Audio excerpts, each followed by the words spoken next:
Heavenly Father, I want to thank you for this day that you've blessed us with, for our health and strength, and for the safety to get here this evening to do the people's business. Pray, Father, for our tribe, for our leaders, for our federal leaders. Pray for those that's standing in harm's way across the globe tonight and protecting our way of life. Father, for those that are less fortunate, those might be in pain, lost loved ones, comfort them, Father, as only you can.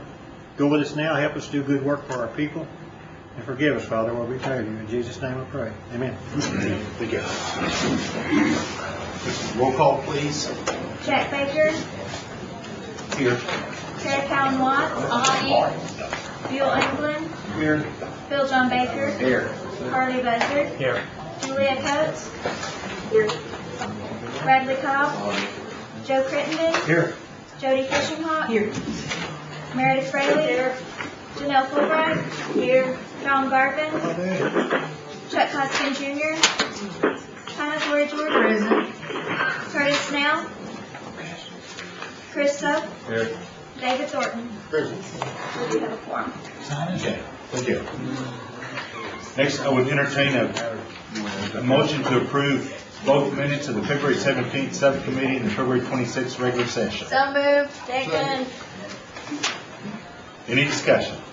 All in favor say aye. Aye. Any opposed? Motion carried. Next, we have our reports, and first is Ms. Ketcher, please. Good afternoon.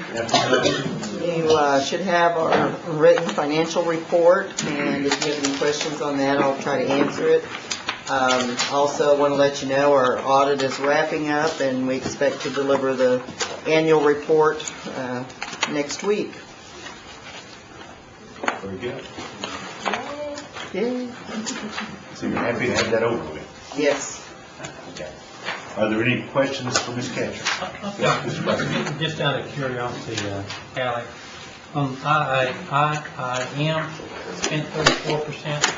How does that operate here at the nation? Do we have with IIM accounts here, then we disperse those funds? No, that is actually a program that we compact from BIA, and where it says 21% spent, that is the budget for that person who operates the program. Okay. She just takes care of that piece of the program. Okay, thank you. Any other questions? Thanks very much. Next is Cherokee Nation Enterprises, Mr. Slade. Is Mr. Stewart here? Here. What else do you want? Don't used to waste any time, you know. All right. Well, good afternoon. Good afternoon. Start out with C&B, I guess, or C&E. Monthly net income was $9.2 million, and it's quite a bit behind budget, but we're still fairly pleased that it's a little bit greater than prior year. So given the economy and where things are, we're still pleased with that. Revenue was up over the prior month and up from the February of 2008. Regarding the expansions, if you've been to West Siloam, that whole area, Sean, you might want to update on West Siloam and where all that is. We're tearing down the existing casino and rebuilding. Phase 2 of Phase 1 is well underway. The steel is up. They're working on the roofing, pouring the concrete inside, and we anticipate a June 1st to mid-June opening of Phase 2 there. And we'll be moving the poker room inside that. We've eliminated the food court, and we're going to create a space there for them to hold special events and VIP parties and things like that. And when demand dictates, that area will be able to turn into more gaming space, and we can add another 400 games there without doing any further addition to the casino. So I think things are moving along fairly well, and we look forward to that being completed. around the 15th of June. And at Catoosa, our timeline for that is opening 5 through 10 in the hotel tower May 1st. We've got our first big conference there around the 25th of April. We're sequencing our construction events so that we can have those areas ready. And then first week of May, they'll turn the rest of the convention space over to us. June 1st, we anticipate more of the gift shop being open, and then July 1st we'll have Toby's open and ready to go, and I think we've scheduled maybe a grand opening for about the first week in July. So that's where we are on construction at Ramona. We're still waiting on the BIA. We have our construction plans ready to go, our floor layouts. We've worked with the city of Ramona to make sure we'll have utilities there. We've done some of the field work and just being ready to pull the trigger when that one gets the final okay from the BIA. So, Okay. All right, thanks. Yes, our board authorized the architectural and engineering fees early on so that when that gets approved, of course, we don't have any idea when that's going to happen with the new administration, but we're positioned and ready to go when that does. That's pretty much it for C and E. If there are any questions, the report, I think, speaks for itself. Anything in particular you'd like for me to go over? Any questions of Dave on C&E? Yes, Ms. White. When should we expect to see more on the Cherokee version of White Rock's logo? Well, we're working with the Seminoles on that right now. They're being fairly contrary on this issue. We definitely, of course, we started out with the Tulsa brand, and we felt like we could put Cherokee Nation on some of the T-shirts and so on. Chief met with the chief of the Seminoles and got some latitude with that. So that makes its way to the business people, and then it gets mixed around. So we're still trying to sort through that, to be honest. Yes, Ms. Watts. Thank you. My next question is I think that the Tribal Council on Cultural Tourism have a natural network to drive potential tours. So is there someone on staff that we could work with from a marketing perspective on grassroots local stuff? The tour is only $35 for each person, and if they just need 15 people to make a tour possible, and they make a little bit of money and break even. So all those elder banking groups and senior, all those groups, if we can help network and drive those sales, but who would we talk to without having to go through Diana Turtle to Gina Alliance? Yeah, well, I think we should, in looking at the whole tourism, we had a good discussion at the board meeting about this, and I think we just need to get more grassroots oriented, not worry about, outside the state and pulling people in. We just need to get these tours going in Oklahoma, use the resources that we have at the hotel, sell more directly like that. I think that's where you're going with that, Karen. It's a good idea. What we'll do is we'll restructure tourism to be a little more, on the ground, getting these things going and not wait for, a full bus and just start the tours. Just get it going. And I think, Jack, we had a talk about that at the board meeting. So, but to my question, who can we go to directly and work with without going through this? Yeah. Well, Talisha is actually, in charge of that. So I'll need to get a little more into the organization and figure out what is going to work the best. Because she's working on, getting the buildings built and the rehab and all of that. My preference So would be to work with whoever's actually selling tickets right. themselves. Okay. Well, let me look into that. Okay. And I'll get back with you because I need to make sure whoever we pick is the right person and, can. Right, because I think not just us, but the Cherokee community as a whole should be able to contact one person about the Right. tourism. Just get it done. It's not that hard, so we'll work on that. Any other questions on that C&E? C&B? Okay, C&B. I'd like to just talk a little bit about the companies that we've invested in. APSE is located in Huntsville, Alabama. It's a parts distribution, on-site distribution for Boeing. and their net income was $71,000 for February. We own 75% of that, so that company is profitable and doing well. CRCC, their net income was around $50,000, and we own in excess of 50% of that, so that's going well. They were just awarded a Picatinny contract, which is a 3 to 5 year task order, which could be, multi-million dollars per year, so that is going very well. Cheryl Colnauer is doing a great job with that company. The landfill is still in the construction phase. We've stopped taking any kind of waste or trash pending getting it open, getting all the procedures in place, and just making sure that we're ready once we start, that we're not, violating any kind of environmental issue. It's a very sensitive issue with our board.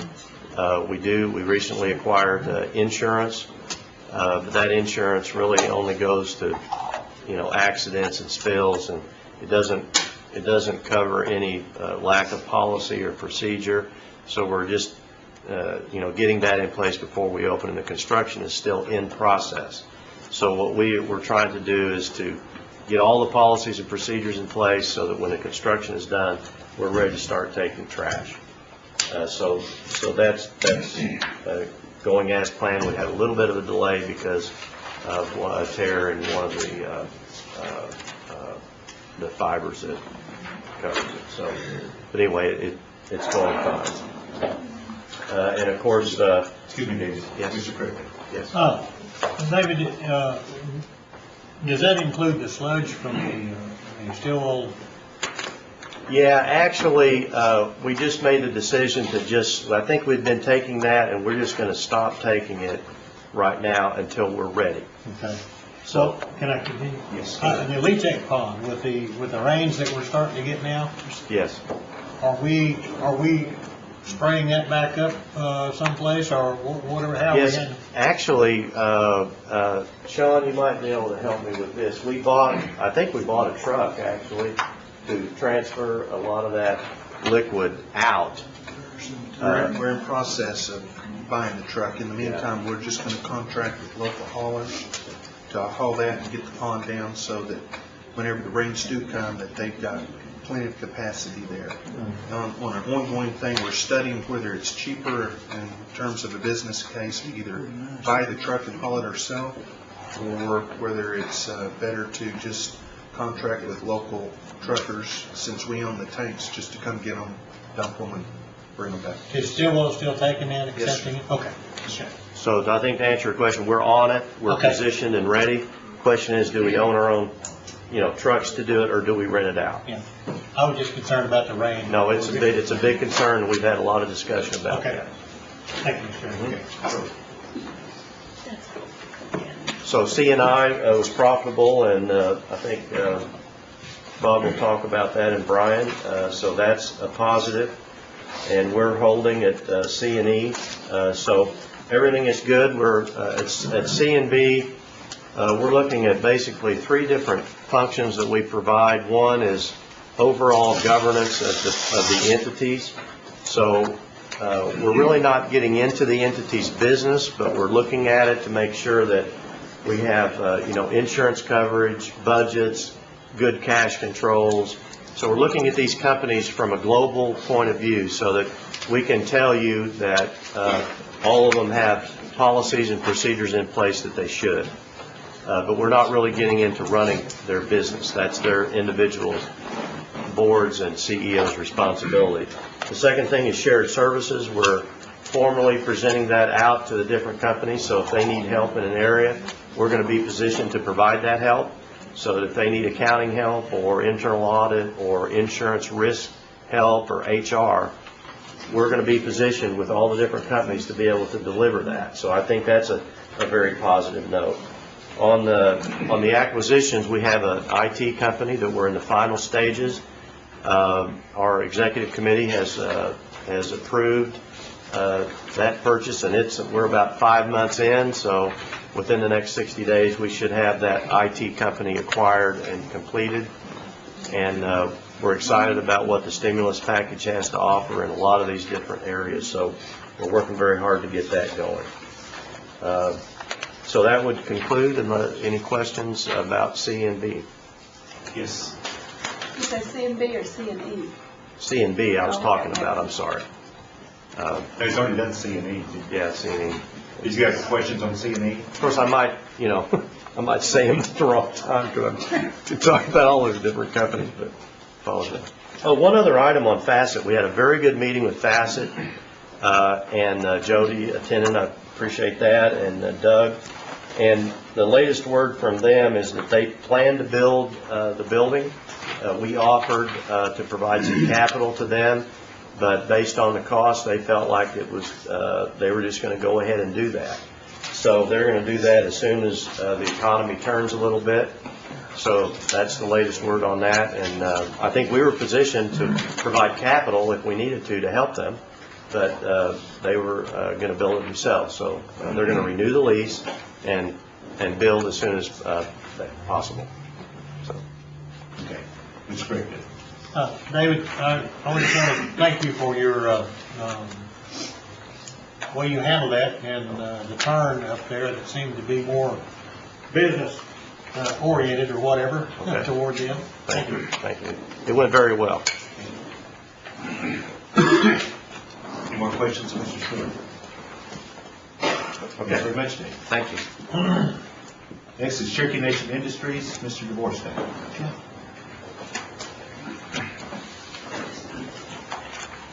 Good afternoon. Good afternoon. Results for C&I for the month of February. Revenue was $7,358,000 versus a budget of $12,073,000. Missed our budget considerably on revenue. Prior year revenue was $6,962,000, so we did exceed last year's revenue by $396,000. Our budget for the month was a profit of $156,000. We had a profit of $95,000, as I reported to you at the council meeting. Last year, we had a profit of $39,000, so we did exceed last year and came pretty close to our budgeted profit for the month.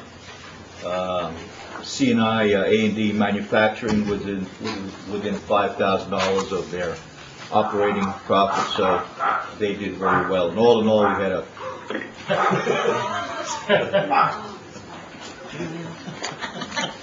one of our management team, huh? But all in all, we had a pretty good month, and if you have any questions on our results, I'll be happy to answer them. Any questions for Mr. DeVorstein? And we are happy to see the profit. I am too. I'm sure you are. Okay.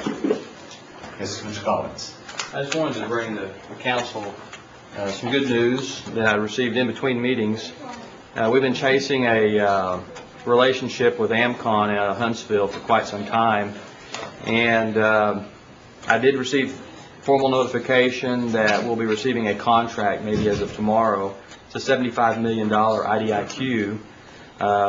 It's pretty much based on a cost plus. It's a sole source set aside for the Cherokee, for the Cherokee Nation Distributors, or C&D, and it's going to be on the parts manufacturing. They have 3 task orders already funded. That's about 1/3 of that IDIQ. So we'll be getting the drafts and reviewing that, and then accelerating probably by June this opportunity. It's going to be manufacturing, it's going to be parts, it's going to be engineering, and it supports AMCON's needs. So anyway, I'm excited about it. Something we've been working on for quite some time, and we put a lot of investment into it from the standpoint of time resources, but this is a great opportunity for us. So congratulations. Thank you. Mr. Buzzer. Brian, will a lot of these parts, will they be outsourced to other companies? We will, manage it, or? basically, they're going to be, one of the task orders I know is they want us to run their warehouse. So it'll be a service contract running a warehouse in Huntsville and supplying and distribution. The big part of the contract is a make-buy decision. They'll be feeding us up the list of product that they need to have. It'll be our decision to make it or buy it. So if we have the capability of making it, we'll make it. If not, we'll outsource it. So that's pretty much what the big part of that contract's going to be. And it's going to be for various programs that they have. A lot of it's for the reset. It's the rapid response reset coming back out of Iraq. And just a follow-up question. I know you were in D.C. last week. Did you make some contact with some congressional people up there? Yes, basically I had opportunity to speak with Senator Inhofe and Congressman Bourne and then Coburn staff, and just basically to help support the DOD budget on a lot of the rotorcraft that's on the budget. That product eventually, some of it does flow through us, just getting them to support the plus-ups or the budget in general. I was up there supporting Sikorsky. Sikorsky calls in their top suppliers to go in and do a kind of a lobbying effort to the government of how their business is affecting our companies and to support. The other areas I did visit with SBA, just talking about opportunities, making sure that we're tied into all the loops. I went visited with the Army, did meet with the Army representatives, SBLOs, as well as people that were involved with the mentor protege that we have with Cass out of Huntsville, who's helped lead us to this contract. Also with the Corps, the Army Corps, for our construction opportunities, to kind of look at areas in that avenue. So made a lot of contacts and even some other business contacts through the Res. We had went to the show, the Res show, and made some good contacts there to take maybe some other opportunities of teaming with some other companies, chase things. So it was a very good visit. Thank you. Any questions? Congratulations. Thank you. I'll give more detail and progress as that unfolds over the next few weeks. Okay. Take care. Next is Career Services, Ms. Kelly.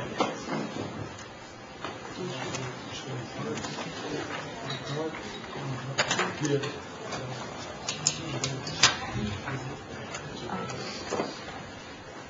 afternoon, Mr. Chair, members of the committee.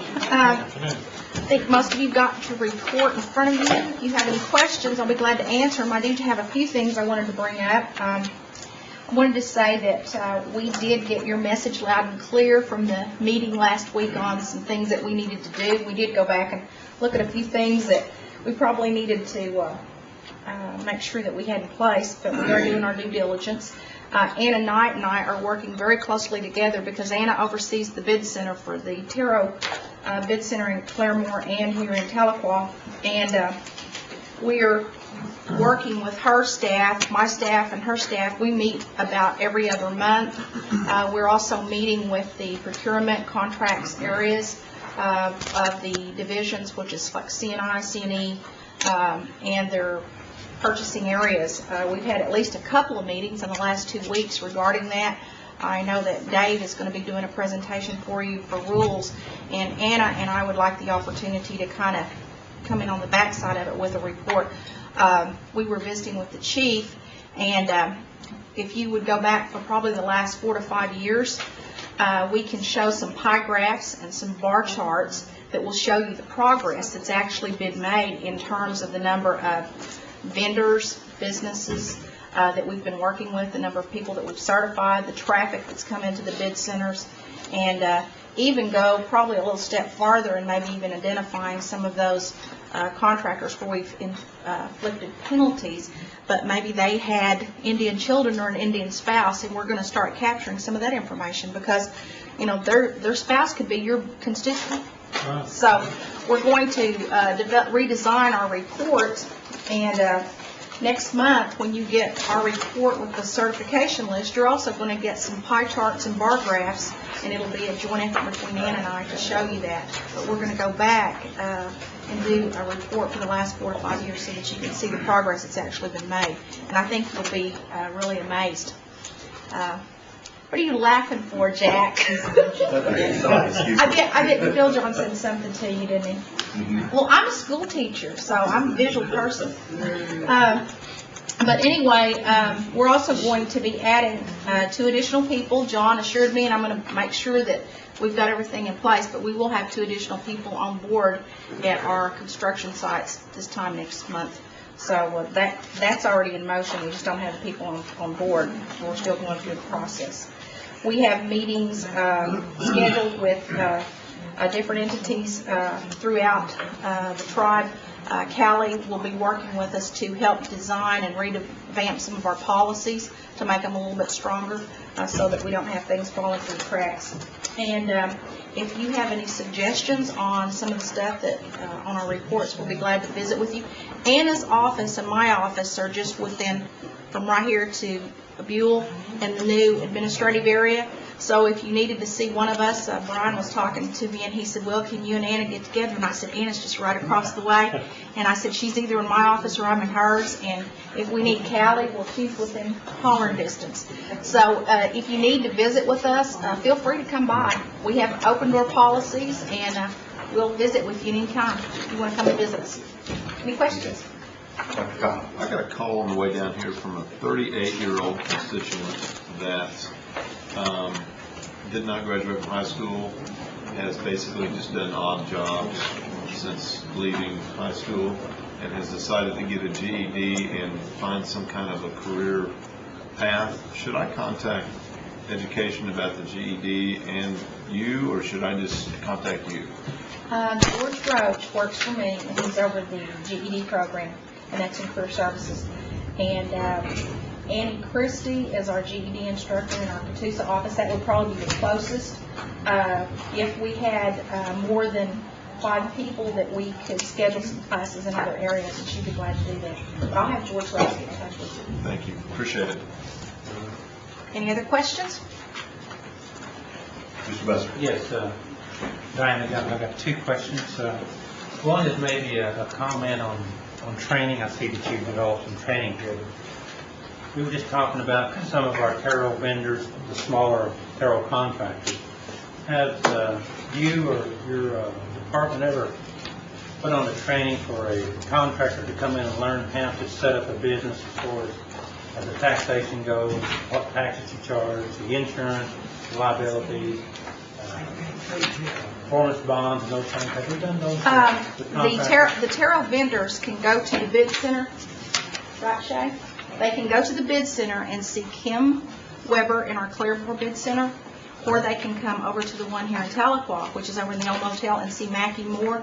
And that is what Kim and Mackie are there for, is to assist them in filling out that application and assisting them with any kind of business plans that they need to put in place, or if they need help in putting their packages together for bids. And they can also give them information about the bonding and what they need to do there. But that's what Anna's shop does. And that's what I hear a lot about some of the smaller businesses. And I'm just saying a firm that does construction work on building bridges or building curb and gutter at parking lots and stuff. You know, they go in and bid, but they never get the bid as far as the general work on those. It's always a sub work because they really don't have the bonding. They really don't know the tax purposes of what they got to do for withholding taxes. They don't know what a performance bond is or a bid bond is. And, you know, those things there, if we could start teaching that to some of our contractors that need it, you know, then they may move up to be a general contractor at some point in time. So. I know that Anna's shop has done some workshops, and I'll let Shay address that when she comes up to do the report. But she can tell you some of the projects and training sessions they've had, or maybe what's in the works for next year. Okay, then I just had another question, and on point number 2, 12 taro contractors bid on the Toby Keith Bar and Grill construction project in Catoosa. Did any of them successful, or do you know? Or? I wouldn't know that question. Is Mr. Stewart still in here? He said that there was 12 taro subcontractors. 12, it says 12 taro contractors bid on the Toby Keith Bar and Grill construction in Catoosa, and I'm wondering if any one of the 12 got the job. Why don't you come up here?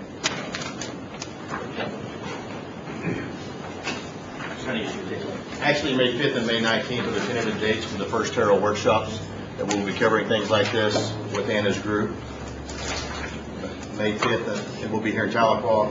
I believe May 19th will be in Clearville. But he's asking about Toby Keith. Yes, sir. Okay. The Toby Keith deal, what they're doing, they're still waiting on the final plans for some of the stuff. They already have selected a taro, Mullins Plumbing, who is a taro company. They will be doing the plumbing. They're about to settle on the electrical company. Victory Heat and Air is a taro company. They are doing part of the HVAC on that. The rest of it, they're waiting on some other plans to come in from Toby Keith so they can award the framing and different things like that. But it is coming. I spoke with Flintco yesterday and this morning. We're just working through the process to get the drawings so the vendors can actually go through there.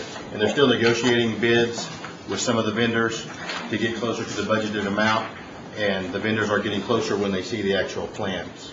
So, Thank you. Ms. Brady. Diana, would it be expedient to take some of these business process workshops out into the districts? We can do that. We do not have a problem doing that at all.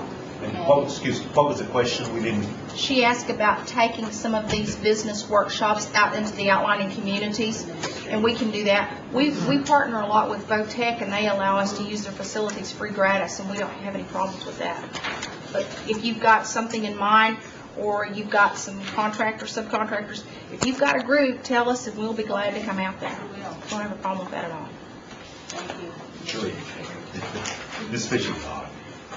Thing, this is for you or John. I'm quite sure. I had asked it of Sharon earlier today. There's a couple of bids out on the website, and I made copies so y'all can look at them. And I addressed it. Can you present it? I addressed it to Sharon Wright because it was Marshall's that let out these bids, and I was wanting you and John to look at that. And if you can answer it, can you get back with me on it, on how Terrell views that, how our law perceives that, please? Callie, did you want to address that? Okay. Callie and I have already talked about it. Okay. We were aware of it. Well, if I may. Yes. I was watching the Rules Committee when that question came up, and I have emailed the procurement group, and I'm going to meet with them as soon as I get done here, and go over what are your procedures, and what do we need to do to make sure that programs are educated on the proper way to request that we do a bid, and the proper way to justify sole source if it's needed. It sounded, just from listening to this committee, that there was a miscommunication or something between the program and the procurement group, but I will visit with my group and get you a response back. Thank you very much. There was two things that I wanted to bring up before I close. One was we had our first administrative appeals hearing this morning at 10. It was on a denial, our certification committee, and the three justices said, or three attorneys, I want to say attorneys because they're not justices, said that they would give us a ruling on it probably within the next 30 days. So I just wanted to let you know that it did work. Mr. O'Bracker was there to address our side of the fence, and the people who sent the appeal through were there, all three. The two non-Indians and the one Indian. Ms. Fisher. I'm sorry, Diane, I got one more question. Some of you, the budget and how it's going. Okay. I had promised you guys the breakout.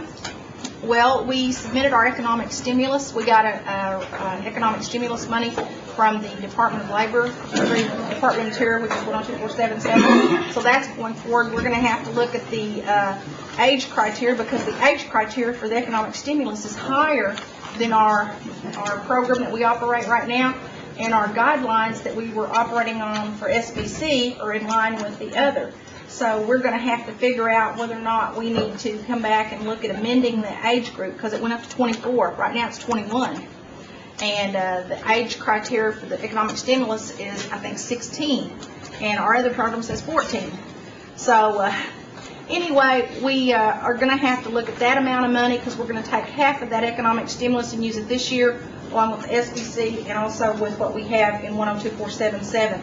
And then we'll be able to come up with the numbers for each county. That should happen. I know Christy's working on it right now, and we hope to have it within the next week. But as soon as we get it, you'll get it.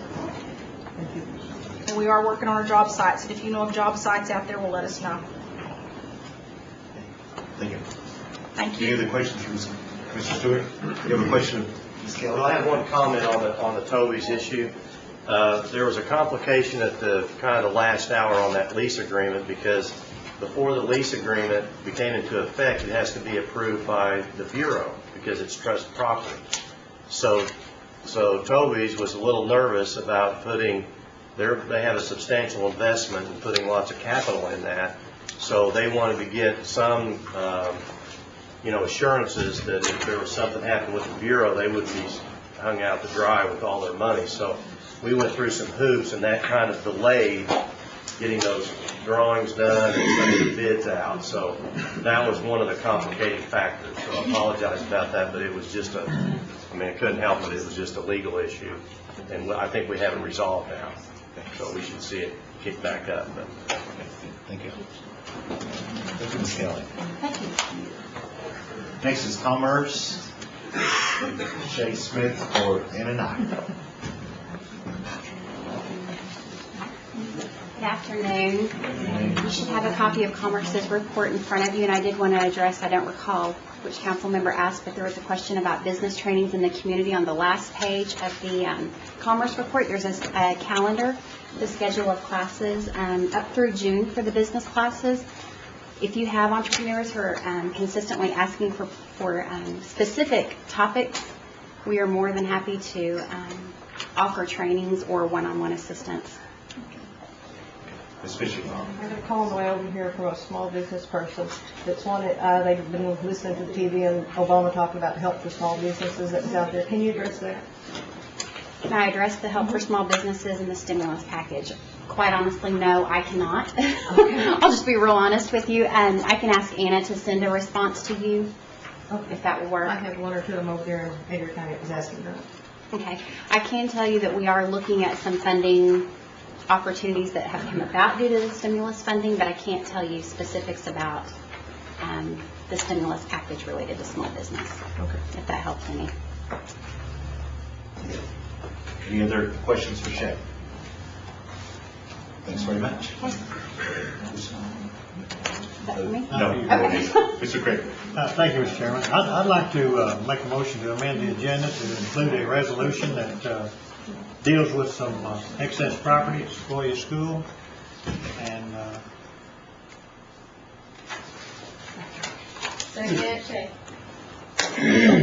all those in favor of amending the agenda to include the resolution that's been passed out, say aye. Aye. Any opposed?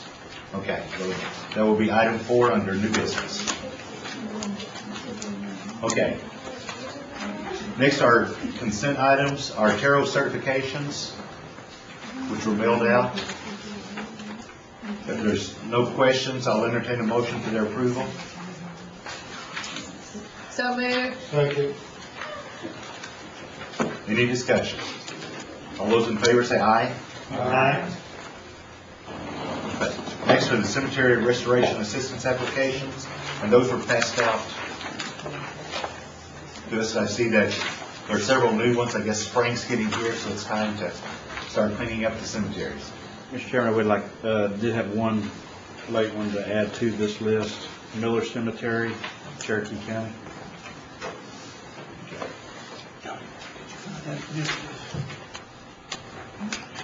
Move to approve. Second. Okay, discussion, Mr. Buzzard? Yes, I need to ask a question to Mr. Snell, if I could, and you. Can anybody tell me where the Mann Cemetery is in Delaware County?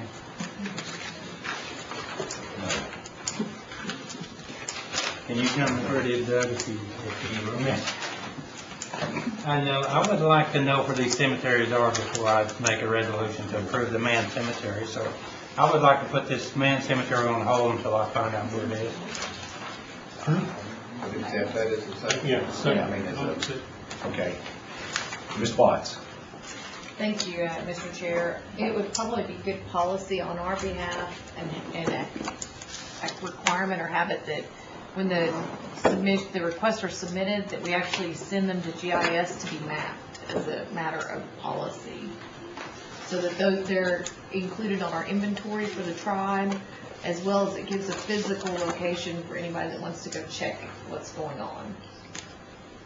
It's a very good idea. And I agree, and that's the very reason I want to bring this up, because I don't mind giving the money to the cemetery, but I'd certainly like to go out and take a look, or at least know where it is before I do it. So I'd like to put that one on hold this time. Okay. And they approved it, the first and second has. Ms. Fishingball? John, I have a question about Cherokee Arts and Humanities Council. On the cemeteries? Yeah. Yeah, I don't know, do they have a cemetery? I don't know. I haven't seen it. We're, It's about the sixth one down. Yeah, it's about the bottom third. Really? You don't know what it is. I don't know where it's at, Mr. Chairman, so, like Harley said, I'd like to see something taken out of this group.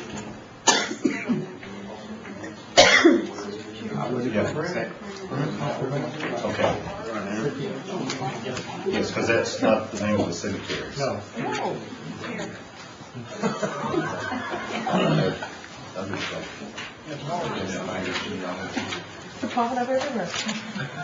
We also have one, I noticed, Family Finders Genealogy in Craig County. The Cherokee Arts and Humanity Council, looks like was submitted from Roy Hamilton. It's at Park Hill. No, excuse me. So It's in trouble. Watt Christie at Wahila, Adair County. We've done that one before. Yeah, we've done that. But it's not called that. No, I mean, what was telling us was the Cherokee Arts and Humanities Yeah, Council. that don't No, make that's any what sense. Christie needs to go. Yeah, Yes, it's okay, what? Mr. Baker. Yeah, and I was going to ask Shelley, but maybe it's Doug.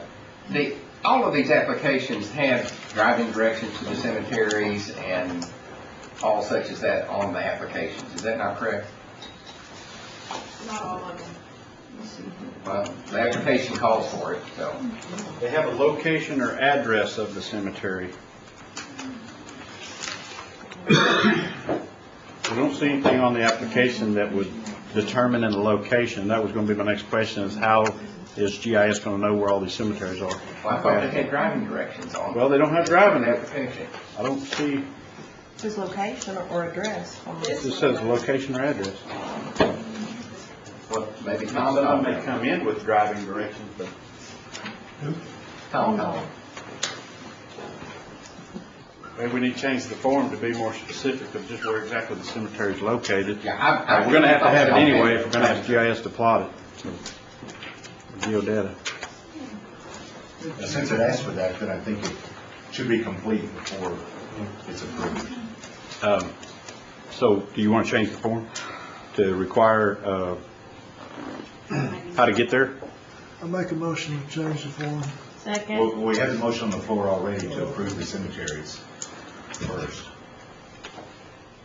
And the man cemetery, Mr. Buzzard asked, that there's no relation between Raymond Evans and, so I have no idea where that is. Mrs. Thorne. Rather than how to get there, how about the person or the organization that's going to take care of it? Because I know one cemetery on here, I can't really, you couldn't find it unless you follow me to it.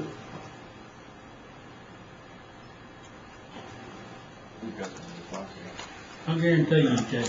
I tell you, you can't go find Well, we'll go to that after we approve the, Ms. Watts. Well, do we need to accept those friendly amendments to remove those They were, two? We did. those were accepted. Oh, I was thinking that it was okay. Yes. But Any further discussion on the cemetery? we're going to address approval? those other things, okay. Yes. Which two? Man and another one? Okay. There was one from, Then, We could go ahead and Mr. change Chairman, Arts yes. and Humanities Council. We just need to change the name on that Arts and Humanities Council, or whatever that was, to, That's what I was going to talk to. Watts Christie. to Watt Christie. And I would accept that, yes. And then it's okay. okay. So, it's about this. Ms. Watts. Thank you, Mr. Chair. That Arts and Humanities Council is a nonprofit, I understand it. So he's probably he's using that nonprofit, which I think in their mission, it could include the cemetery work, so that it doesn't go on his personal taxes and his social security number, is my guess, to answer a question. And they have a website, and they do regular work. I think there was a question if it existed, and it does, so. Okay. All those in favor of the amended cemetery list, signify by saying aye. Aye. Any opposed? Okay, now we have the other issue that you wanted to make a motion about the form, Mr. Garvin. I'd like to make a motion to change the form to include directions and also, in David's case, maybe a little description of the cemetery. Mr. Henry, they may not know the Still legal. got a description. Mr. Henry. I think that would, a legal description would be pretty burdensome on a cemetery. I just think, a general location and driving directions, manned cemetery located, on Blank County Road in southern Delaware County and something like that. But having a legal description could really be burdensome. And actually, we make the request of community services to revise the form and bring it to us, rather than having a resolution to that effect. I'll withdraw my motion. Okay. So, will we do the request to go through to change the form? I move To include the driving directions. task community services to change the form to include driver directions.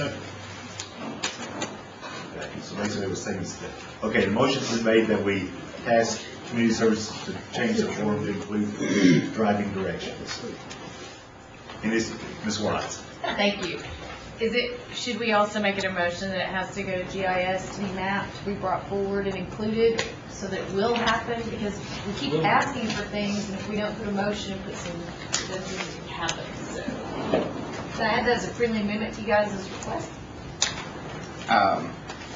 You can.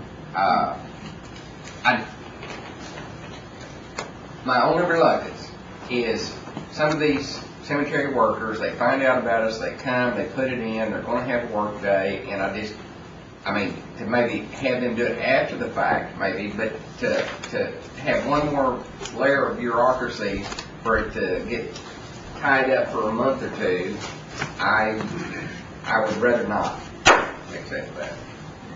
Well, I don't mind doing it, but after the fact. It doesn't have to be, it just needs to be done as part of the deal. Hanging out the money. It is part of our cultural inventory that they're building into GIS data. I mean, that's part of our archives. So, yeah, I think that would be a good idea, but it doesn't have to be done before the money's paid out, but it should be done as part of the official program. Yes. I would accept that it be done as part of the official program, yes. I second that. Okay. You say, Mr. Evans, did you have? Yeah, would it be okay, since these forms go to be processed by Community Services Department and Administration, and they're a lot closer to GIS, that they go ahead and pass it on to the Geodata Department? Yes. Instead of coming back here and then going back over? Okay. Motion's on the table that we direct community services to change the form to include the driving directions, and that we also direct them to give the information about the cemetery to Geodata, put it on their map. So is everyone clear on that? All those in favor say aye. Aye. Any opposed? Okay. Motion carried. Okay. Next are the law enforcement requests. In addition to the report that you already have, there's one other additional item, Salina Police Department, 3,500 in Spraley for equipment.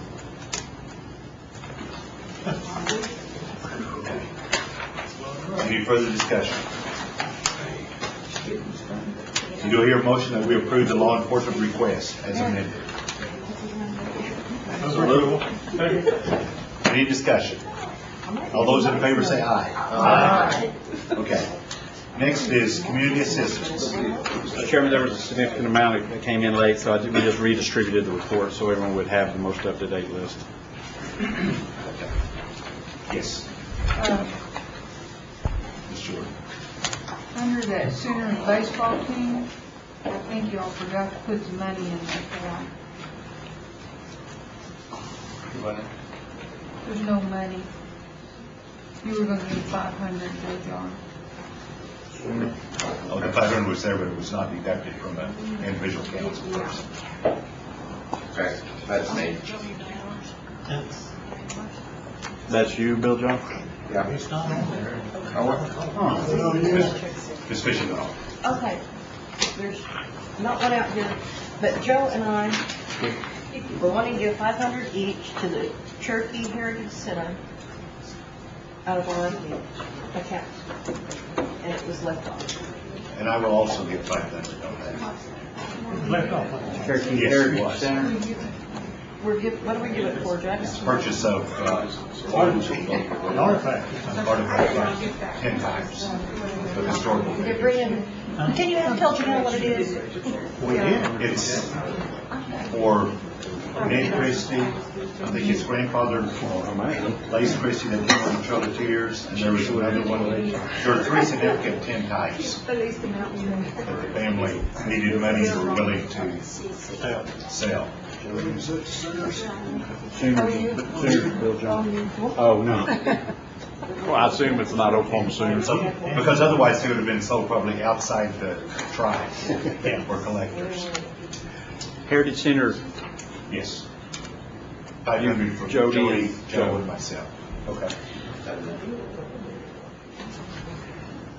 It was 2,000 total. Who's the fourth? That's 1,500. Bill Jones, me and you split the other 500. Okay. Okay. Bill Jones, Julia had her hand up. Or, excuse me, I'm sorry, Julia. Julia. Admin, would you please? Okay. There you go. Julie, there's that. Okay. Janelle? Please run that. Janelle will go get that. Okay, it's 2,500. So it was 2,000. They need What it cost. 400 each instead of 500 then, if there's 5 of you? Or do you want to go 2,500? Well, that depends on We who brought are. it out because Julie Okay. dropped in. So there's 4 of us. Oh, Janelle? Janelle, Okay, then Janelle, let's do, then drop it to 4. Okay. And if you two want to join, then we can drop it further. No, that's fine. Bill John, as much as you call me up, that's my money. I was giving them. I was giving Well, them. jump back in You there. beat me to it. Jump back in there. Okay. You know what you So you have that clear? There's 500, 400 each. I do whatever time it says. I do whatever time it says. Okay. If He does, that dog. if there's no other discussion or additions, do I hear a motion for their approval? So moved. Second. Okay, any discussion? All those in favor say aye. Aye. Next are the roads. Bill Jones. Yep, $500 still. I'll take down your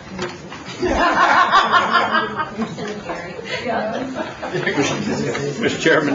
Yes. There's only one road project this month. It's a major overlay project in Tulsa. Is that Tulsa County? It's right on the line, Right on the line. Washington and Tulsa. 186th Street North, and it's being split, Mr. England, Mr. Cobb, $127,267 each. That's all. What time is it? Okay. Do I hear a motion for the approval of the roads? Make a motion to approve. I second round. Any discussion? All those in favor say aye. Aye. Okay. And that concludes our consent items. Next, we go to old business, which is discussion pertaining to donations made by Cherokee Nation business entities. Mr. Miller. Yes, I believe you have the policy in your packet. We requested last month that we talked about. I want to make sure you had a signed copy of the policy. I have extra copies in case you don't have the policy. We put it into effect, I believe, earlier this week, actually, when we had a donation from the CNB fund of greater than $10,000, so we've seen it in action, and so I'll be happy to answer any questions about the policy and whether it's doing what you all would like for it to do. Are there any questions on the policy? Ms. Watts? Thank you.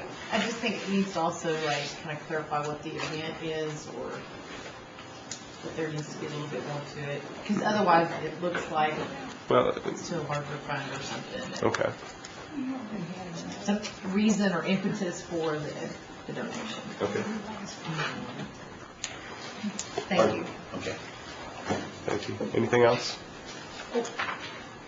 Did you have a question for me to address? In this, the discussion was had with the chief, and I just hope it was passed, because I don't want to legislate this, should, or request that it be, somehow put into the policy officially, but we asked that there be an email sent before the check was cut, like promptly. So I think that's part of the policy. And Yes, I think the that's policy. the intent. Right, the policy reads that as soon as practical after the decision is made, but before the check is released, so that, which is what we ran into, and this evolved from the inauguration contribution, and the fact that that was made public by the inauguration committee so quickly. So in this case, to prevent that, we've decided that before the check ever goes out, you guys know. So that's written into the policy. Thank you, Mr. Miller and Mr. Chair. Okay. Ms. Fisher-Long? Just curious, how soon after y'all made the decision was it sent to us? Like, Within hours, within probably okay, a couple hours. thank you. Any other discussion? Thanks very much. And we will withdraw this from the future agenda. Okay. Under new business, the Kristen Ford had requested some time to ask for additional money, although she'd been, and I believe she is not here. So we're going to. She hadn't showed up, so I'm gonna go ahead and withdraw this. Okay. So item 1 is withdrawn. Under item 1. And I'd like to say, I would like as chair in the future, if people come with individual requests, that they go through the proper channels of the Cherokee Nation, and that even though they've gone through that and have gotten money, that I'm not going to allow them to come before the committee unless there's a very good reason for them to do so. Because otherwise we'll have a huge number of people coming to us and asking for money, even though they've already gotten money elsewhere. Okay. Next is item 2, which no one is here to present that, but in earlier discussions with administration, I believe they're going to check. They think that they already have the money in this year's budget for that, and they will bring it to us in the form of a budget mod if necessary, if they need more money in the future, because we still have 3 to 4 months to decide on that. So since there's no one here to present it, then I'm going to withdraw item 2. Item 3 is our budget mod. Mr. Evans. Relatively short budget mod this month, Mr. Chairman. We did have 140,000 plus in grants, with the majority of it coming in several EPA projects and carryover adjustments with a few new awards. The general fund has a $40,000 impact, with $25,000 of that being in a charitable contribution. As you recall, last month the Oklahoma Academy was tabled for Mod 5, awaiting some further documentation. There were some comments made last month that indicated Oklahoma Academy was in relation to a youth organization. There is an Oklahoma Academy youth organization. It's a Christian school around Oklahoma City, but this is not pertaining to that organization. This was related to a membership organization. Well, I kind of have a question about that first one. Why are we giving $25,000 when the highest corporate sponsorship is $15,000? And it kind of looks like it's a political group. Political action group. Have you checked in? Who knows something about? Is it political? Kelly, are you? Yes. Actually, Ginger Brown is here to address questions with the Chair's Commission. Okay, yes.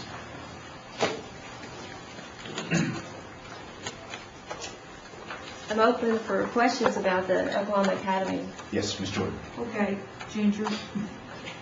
We're giving them, you want to give them $25,000, but their highest corporate sponsorship is $15,000.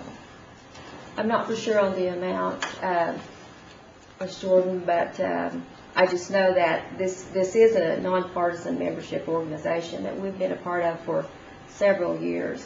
I haven't looked, let me look at, I have a book here that has the,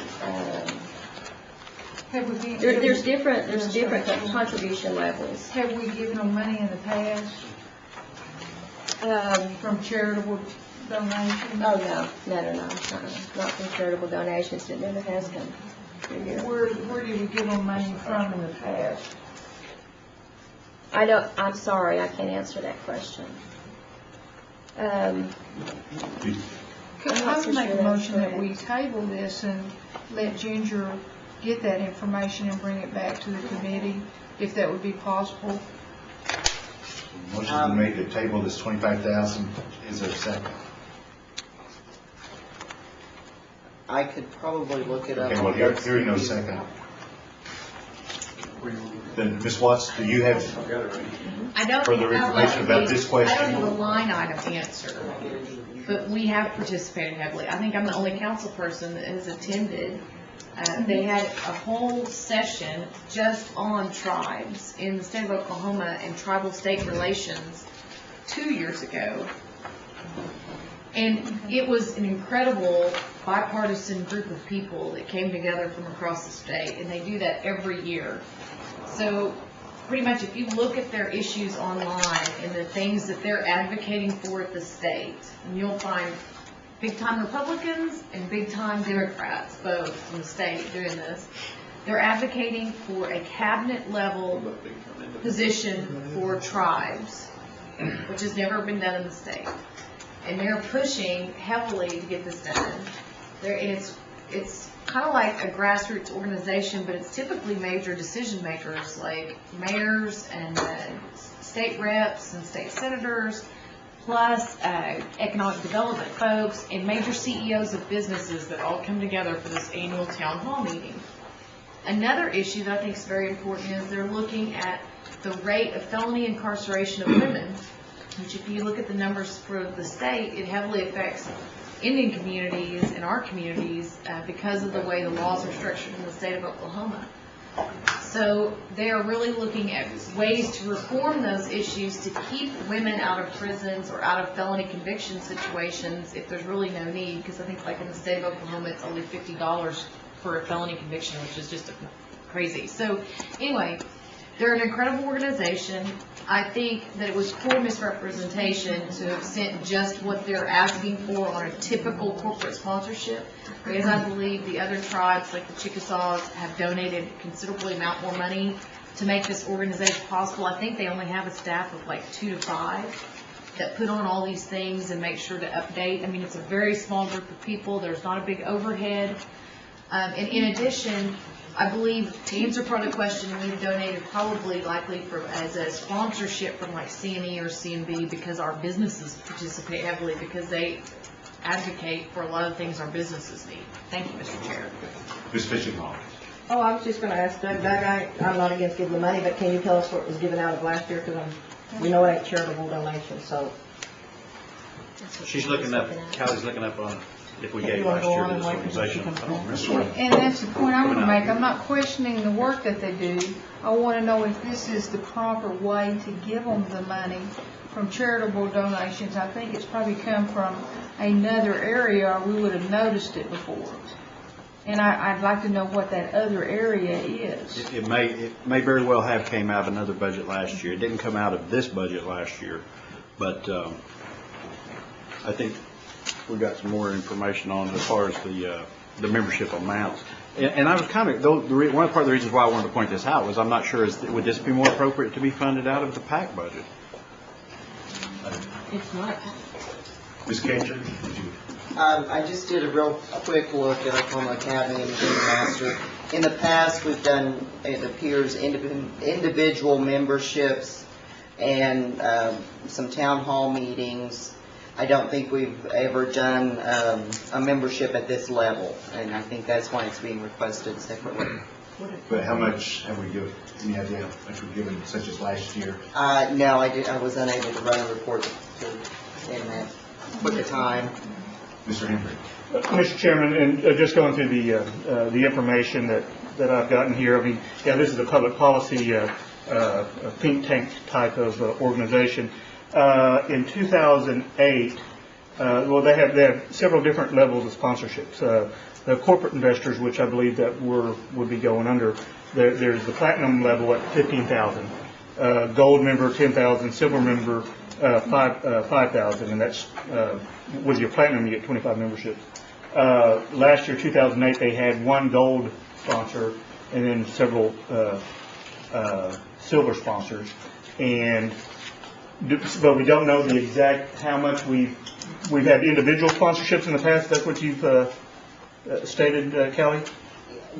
I just did a real quick look at vendor activity, and assuming I found the right vendor that quick, I can call over and have someone run a report if you want it by year. Because it would look like, I mean, this is going to be a major jump in our level of sponsorship in this organization. I mean, from, you know. Yes, it is. Would it be appropriate, of course, to leave it in there and get the information before the full council meeting, and then we can take it out at that time if we wish? And I would assume with 20... I would rather talk about it here. Okay, no, we can talk about it, fine. I mean, I apologize, I didn't know you would want a report of the previous one. Could we hold it till we get done, and maybe you might have the report by then?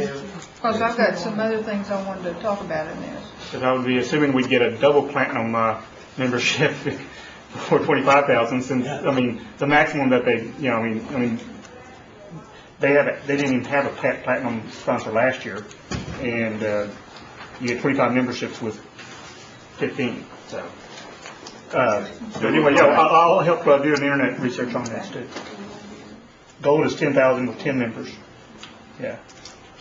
So we can get a gold and a platinum. We could get 35 memberships. We can do it that way. Okay. So we'll come back to this item, and Mr. Evans, you want to continue?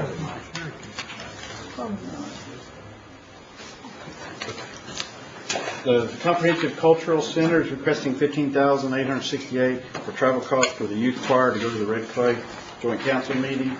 There's a shift of funds of $21,000 out of the Clothing for Kids budget, shift over to the Juvenile Healing to Wellness Program. And that's, excuse me, Ms. Jordan, sorry.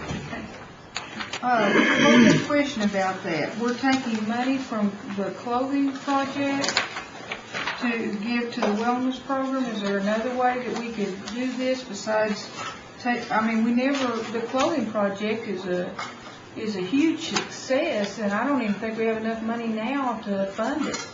I understand that $21,000 represents discounts from a certain retail store.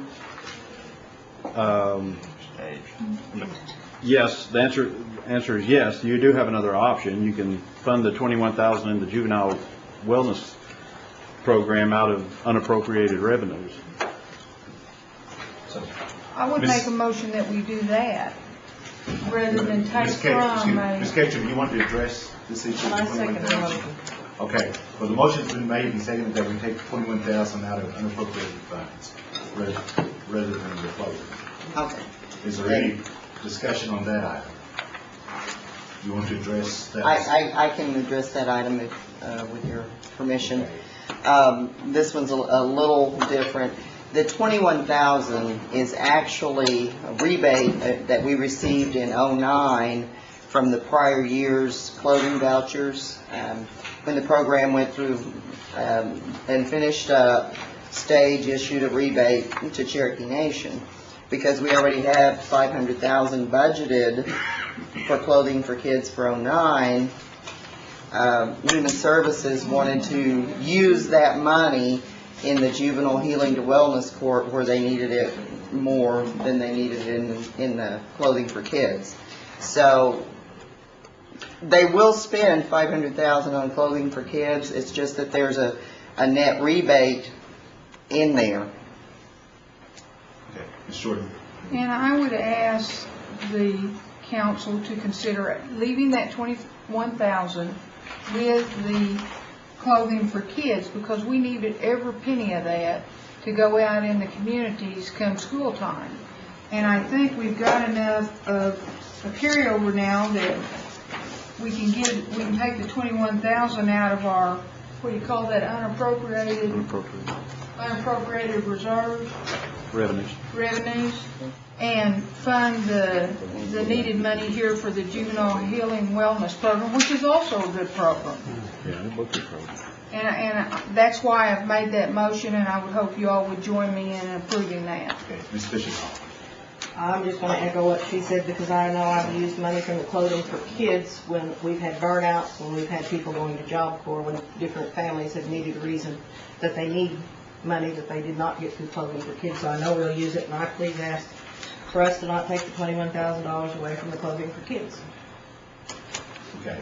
So motion's been made and seconded that we take $21,000 for the juvenile healing wellness program out of unappropriated funds. Is there any further discussion? I'd like to know, when something like that's done, does Norma Merriman Group know that that's being requested from there? Yes, this request came from Norma Merriman's group.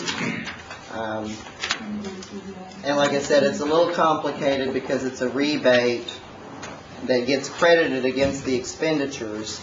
So there really is still $500,000 available on clothing for kids.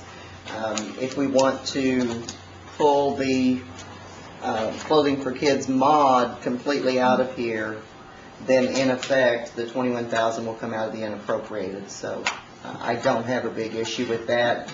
Norma's group was being very conservative and trying to spend their money wisely. Okay. Is there any further discussion? All those in favor, say aye. Aye. Any opposed? No. Okay. 1 no. The next item are the housing proceeds of the MEPA funds being increased by $300,000. The comment that I put in the memo is a projected $300,000 shortfall in the current budget on usage since October 1st. That came straight off of the budget. And then I put, however, the budget's being funded by an increase in other income. So as my note indicated, I was unclear how a usage shortfall can create additional income. And when I talked to David Sutherland the other day at lunch, ran into him and asked him about this, he indicated that actually what that represents is an underestimated need to draw from the housing authority based off the usage. So once they increase their projected need for MEPA funds, they need to increase their other income because that's setting in essentially a fund balance at the housing authority, and they're going to up the amount of the transfer into the nation to meet these type of obligations. So it was really more of a semantic type issue. I don't have a concern with how they've got it budgeted now that I have a better understanding of what they meant in their definition or their word usage. The DOI Self-Governance Fund has a $103,000 increase. That's in the real estate services related to one-time funding for resources from the Department of Interior for title, probate, and some trust work. Funding authorizations were delivered approximately 6 to 7 months ago. I did have concern about that because these were notified September 23rd and August 18th, and I'm not really clear what's taking so long to get this money out and get it on the table. I'm sure that those budgets are active in probate and title work, and yet this has been almost 7 months since we've been notified that we have that funding available. The Nahasta Fund has a $2.2 million net increase, and again, that's net. It's foreclosure purchases being requested out of the 08 Indian Housing Plan to purchase homes in foreclosure at a reduced price and pass that savings on to the mortgage assistance clients. There are 4 other budgets there that you'll notice.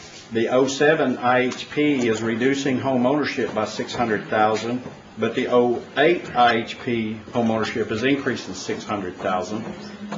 The rental assistance on 07 is increasing and decreasing on 08. So what we have is no net impacts to these 2 programs. There is an impact to the Indian housing plans. And I meant to catch Mr. Jones today when he was over here, and I'll follow up with him tomorrow about, are we following the IHPs with the budget, or are we following the budget with the IHPs? But my understanding is the desire and the past practice that these budgets should follow the Indian housing plan. Switching on, I don't remember that being changed. He just now addressed what I was wondering, because I was curious about how good our budgeting is when we change budget mods and then come back and things for IHP, because I'd kind of like a report on that, and I think I've started to get it. Because that's kind of something I've been watching. We've been watching IHPs, but I'm starting to think we need to follow the budget mod, and the IHPs are coming back and making us look like some really good planners, for lack of a better word. Ms. Ketcher. In anticipation of that question, I did email Mr. Jones, and my question to him is, are we required to amend the IHP before we present a budget mod from a federal perspective? And federal-wise, we are not. The IHP is approved by resolution by the council, and in effect, when the council approves a budget mod, you are approving the change in the IHP, unless you are changing it to a totally new activity that's never been approved by HUD. So when you approve your budget mod, You're changing the IHP. you're in effect changing the IHP, and that's, I mean, we're pretty good at forecasting and budgeting, but we're not soothsayers. And so I can see why we need to make these changes every now and then. And the other issue with the IHP is we have multiple IHPs going at a time, and what we are trying to do is put those dollars to the best use, and also where they'll be spent within the 2-year guideline from HUD. So you will probably see more budget mods coming forward on some of the older IHPs. Okay. I'm new to this, and I can't always get my mind wrapped around it really good.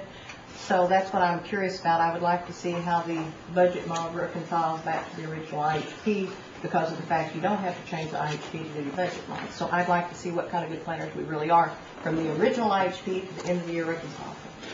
Okay. And Just one other comment on that is that I think could yield some benefit to how often we see Indian Housing Plan budgets coming through the committee process. 3 of these 4 budgets was just modified in Mod 5.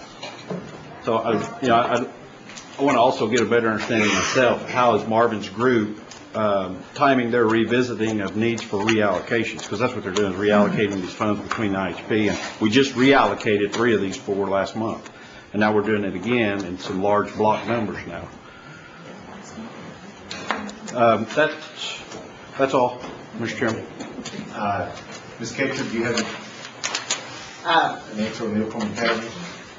The 2007 and 2008 payments were around $1,150 each, and that's what I was mentioning, small individual memberships and some town hall meetings. Sure. Kelly, do we have any idea why they want to take it from 1,150 to 25,000? There isn't here. Basically, I think it's just to have a more active role in that organization. It does some good work and policy making. It's an initiative that the administration wants to be more involved in. Who attends the meetings from admin? Ginger primarily. Mr. Hembry. Yes, when it says 25, or it says 25 memberships, what exactly is a membership? Is that, I mean, we would end up with a total of 35 possible memberships in that. Would it be where everyone in the council is a citizen or a member of the group, or how? I guess what I'm figuring is what would be, obviously, if you're going to have bigger participation, you're going to have 35 members. Do we have 35 people that would go to this? Ginger, do you have, or Ms. Kelly, either one? Yeah, as far as the specifics of how the program operates, I'll let Ginger address that. The question was, with the $25,000 donation or membership, does that allow a higher participation, which is what I expect that we're going to get from this, going from just a couple of thousand a year to 25,000. I can't really answer that, but I would expect that we would. We do participate in the Oklahoma Academy Town Hall with 10 or 11 people from our group. Also, there is an event in August that we have our choir to present to the town or to the academy.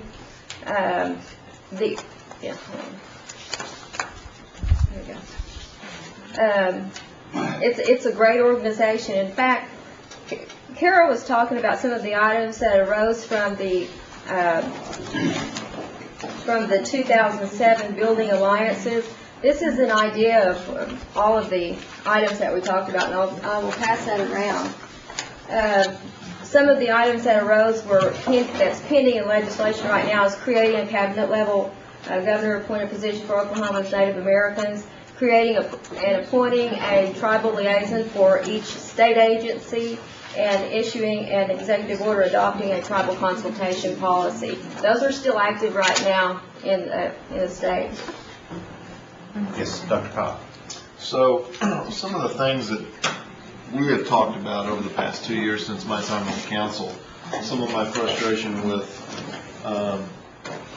not feeling like we have an ear at the state capitol, feeling like we're, as tribes, an afterthought. This group addresses those issues and actually seeks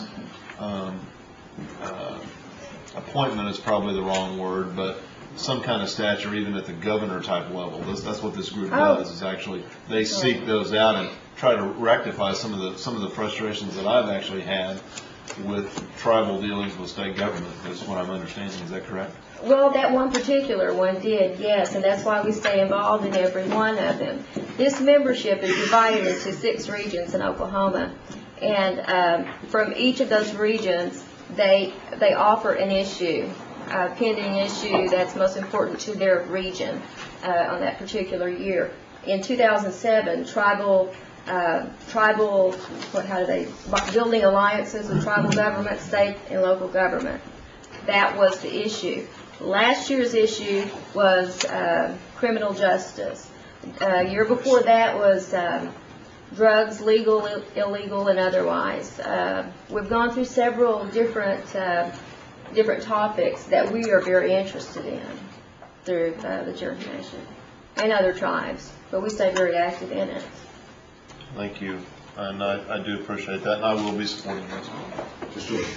I don't have a problem supporting it if we can just take it out of the budget that was taken out of last year. Apparently we had this on the books for several years, maybe not at this level, but it must have come out of some budget, and I don't think it was charitable donations. So if it could just be tied to the budget it's always been tied to, and I would put that in the form of a motion that it come out of the budget that it's always come out of, and let it go through. Kelly, can you address that? Excuse me, first of all, Diane, did you have some comments? I was just going to testify on what she was saying. I sit on the Green Gateway Economic Development Board and the EOD Board, and as a result of the state academy goals and the work that Jim did with that, they made some recommendations to change the bylaws so that the COGS, she said there's like 7 in the state, those COGS changed their legislation on their constitutions so that where it said minorities, it now says federal governments. So if there's tribes within those districts, they are automatically given a seat on those boards, which came out as a result of the state academy goals. Because this is a much larger amount, I wouldn't be able to say whether the people who paid the $1,150 and $650 last year have enough in their budget to cover this. So those were individual memberships. Those were individual memberships. So I don't know that those groups would have enough in their budget to cover $25,000. Mr. Henry. Well, it says, I guess what I'm trying to make sure is it says there's membership, with $25,000 you get 1 platinum, 15, which is 25 memberships. You get 1 gold, 10 memberships. That's 35 memberships. Now, they had the membership by region. Does that mean that the Cherokee Nation could put 35 people in this region? With $25,000? I can't answer that question. I don't know. Okay, I mean, if we want to influence the organization, we want to, and we're entitled, yeah, we'd want to fill all 35 seats, and I guess if it's, so you'd want it indicative that you make sure that, you have 35 people that's going to do it, yeah. Ms. Watts? Thank you. I'm a member because I try to go to their town hall. What I found was my first experience with it was the state tribal relations issues in, I guess, 2007. So they split off during the town hall into subgroups, and they're facilitated by a professional facilitator. But I know, like, it's so important that Governor Anatebby spent the entire weekend there, and he doesn't do that. I mean, he doesn't. I mean, his time's like Chief Smith's, and to do that many days in a row is difficult. But what that did was, and I don't know that in any of the political action committees or the other things we participate and do that you could have the kind of discussion we had, because I was sitting at the table with One Nation people and actually had a dialogue, which I have never been able to have any other place unless it happens to be a family reunion where they're somehow married to somebody I know or something. We actually had meaningful dialogue on issues that continue to plague this state and concerns of state-tribal relations, and I'm quite sure on this one that if Chief Smith is recommending $25,000, he's probably got a really good reason, because it's incredible the amount of work the staff does that is associated with this group, and the members for free, just associated with it. At the end of, I'm sorry. Excuse me, go ahead, Jim. At the end of the town hall, there are recommendations and findings, and specific people, basically specific legislators and people from each region that will speak to it and bring it to legislation. And they're the ones that push it, that attend the town hall. So that's very important, which goes with what? Hey, Dr. Cobb, did you have I have nothing further.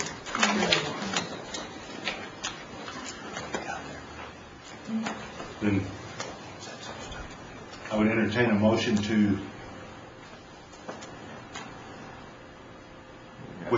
we have a motion, To take it out of the budget it came out of last year. Which is membership. And let it go on. okay, and did I hear a second to that? Second. Okay, Clarification. yes. Are you saying to appropriate the dollars to that budget so that they can pay it? No, I'll take I mean, I'll take that. that's her problem. Even though she's had spending authority, she doesn't have the dollars. So there's a membership budget. Is that what you just said? That's what you're saying.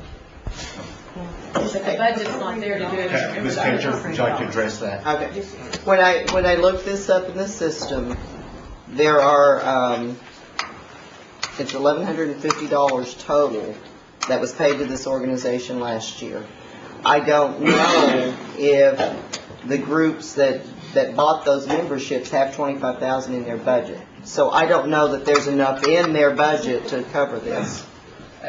Are you making a friendly I would make a amendment? friendly amendment that whatever budget that you're directing it to, that we send the $25,000 with it, so that they can make it happen.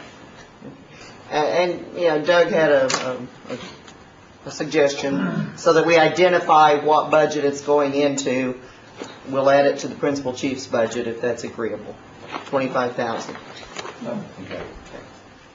Okay. So the motion's been made and seconded that we transfer it to the chief's budget. Right. Okay. All those in favor say aye. Aye. Any opposed? Okay. One opposed.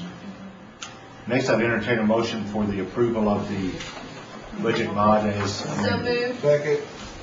Any discussion? All in favor say aye. Aye. Okay.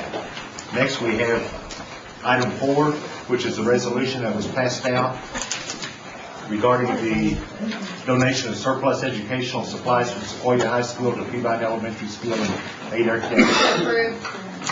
Second. Okay. Any discussion? All in favor say aye. Aye. Any opposed?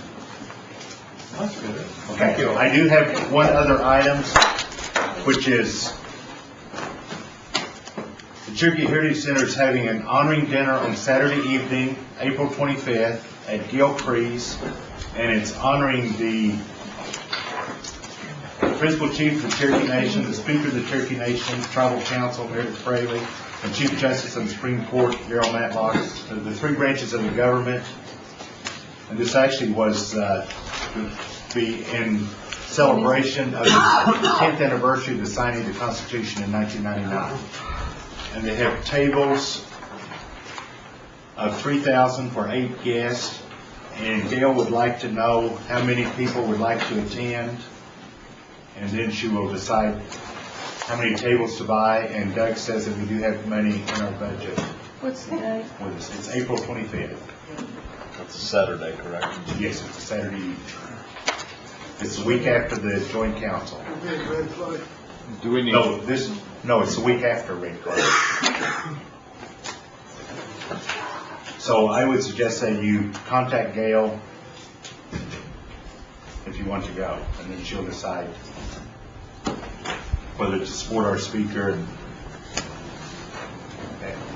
how many tickets we will need. Okay. Any other announcements? Do we hear a motion we adjourn? So moved. All in favor say aye. Aye. We're adjourned.